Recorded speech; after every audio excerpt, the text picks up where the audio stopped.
जी की बात करता है, कोई नीतीश जी की बात करता है। सच्चाई ये है कि मोदी जी और नीतीश जी एक ही चीज है। और ये मेरा अंतिम चुनाव है। अंत भला तो सब भला। नीतीश कुमार जी पूरी तरीके से थक चुके हैं, शारीरिक और मानसिक रूप से वो थक चुके हैं। बिहार में चुनावी शोर थम गया, लेकिन सरगर्मी और बेचैनी बढ़ गई। किसका दांव चलेगा, कौन होगा चारों खाने चित, ये लाख टके का प्रश्न है। आखिरी चरण की 78 सीटों में से 24 सीट ऐसी हैं जहां मुसलमानों का वोट ये तय करता है कि कौन जीतेगा और कौन हारेगा। सीमांचल की चाबी मुस्लिमों के हाथ में। किशनगंज, अररिया, कटिहार और पूर्णिया की 24 सीटें जिसकी झोली में गई, समझिए उसका दावा पक्का। 24 सीटों में से 3 सीटें ऐसी भी हैं जहां 20% से कम मुस्लिम आबादी है, लेकिन असर पूरा है। 2015 विधानसभा चुनाव के नतीजों पर नजर डालें तो आज के महागठबंधन के पास 24 में से 12 सीटें हैं और एनडीए के खाते में भी 12 सीटें हैं। लेकिन ये तब के नतीजे हैं जब आरजेडी, जेडीयू और कांग्रेस एक गठबंधन में थे और इस महागठबंधन ने 24 में से 17 सीटों पर जीत दर्ज की थी। अब तो सारे समीकरण बदल गए, लिहाजा वोट गणित भी बदलना तय है। जेडीयू और बीजेपी एक गठबंधन में है, जबकि कांग्रेस, आरजेडी और लेफ्ट पार्टियां एक टीम में खेल रही हैं। सीमांचल में महागठबंधन की ओर से आरजेडी 11, कांग्रेस 11 और लेफ्ट 2 सीटों पर चुनाव लड़ रही है। वहीं एनडीए की तरफ से बीजेपी 12, जेडीयू 11 और हम पार्टी 1 सीट पर चुनावी रेस में है। तमाम चुनावों की तरह ही इस चुनाव में भी एआईएमआईएम वाले असदुद्दीन ओवैसी मौजूद हैं और उनकी पार्टी ने 14 सीटों पर अपने प्रत्याशी उतारे हैं।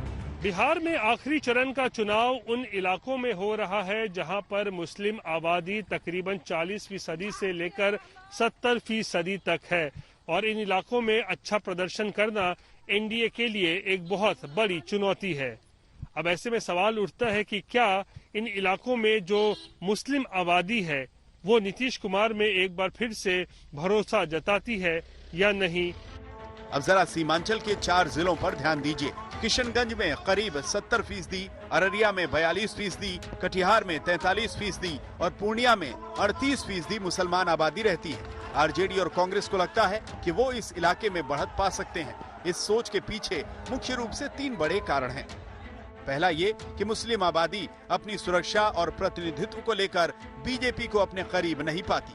दूसरा ये कि नीतीश कुमार बीजेपी के साथी हैं और नीतीश को वोट देने का मतलब है बीजेपी को मजबूत करना। और तीसरा ये कि आरजेडी को लगता है कि नीतीश ने अपना पाला बदलकर इलाके के लोगों का विश्वास तोड़ दिया है। यही वजह है कि राहुल गांधी अपनी सियासी दूरबीन से जनता को दिखा रहे हैं कि नीतीश और बीजेपी अलग अलग नहीं बल्कि एक ही है। कोई मोदी जी की बात करता है, कोई नीतीश जी की बात करता है। सच्चाई ये है कि मोदी जी और नीतीश जी एक ही चीज है।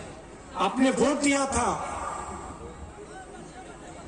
नीतीश जी को, जब आपने वोट दिया था आपने गठबंधन को वोट दिया था, नौजवान आपने बीजेपी को वोट नहीं दिया। नहीं। मगर नीतीश जी ने धोखा दिया। आरजेडी को भरोसा है कि आखिरी चरण के चुनाव में उसका मुस्लिम यादव फैक्टर काम करेगा, जिसने 2090 से 2005 के बीच 15 साल तक लालू को सत्ता में बने रहने में मदद की थी। सीमांचल के मुस्लिम वोटर और कोसी के 3 जिले मधेपुरा, सहरसा और सुपौल में यादव निर्णायक भूमिका में हैं। यहाँ कुल 13 विधानसभा सीटें हैं, यानी अगर MY फैक्टर चल गया तो 78 में से 37 सीटों पर इसका सीधा असर होगा। आप देखिए, जात धर्म की राजनीति से ऊपर हट करके आप सबको साथ लेके चलना है। समाज के चाहे स्वर्ण जाति के भाई हो, पिछड़ी जाति के हो, अति पिछड़ी हो, दलित भाई हो, महादलित हो या हमारे अल्पसंख्यक भाई हो, तेजस्वी यादव सबका हाथ पकड़ के साथ लेकर के चलने का काम करेगा।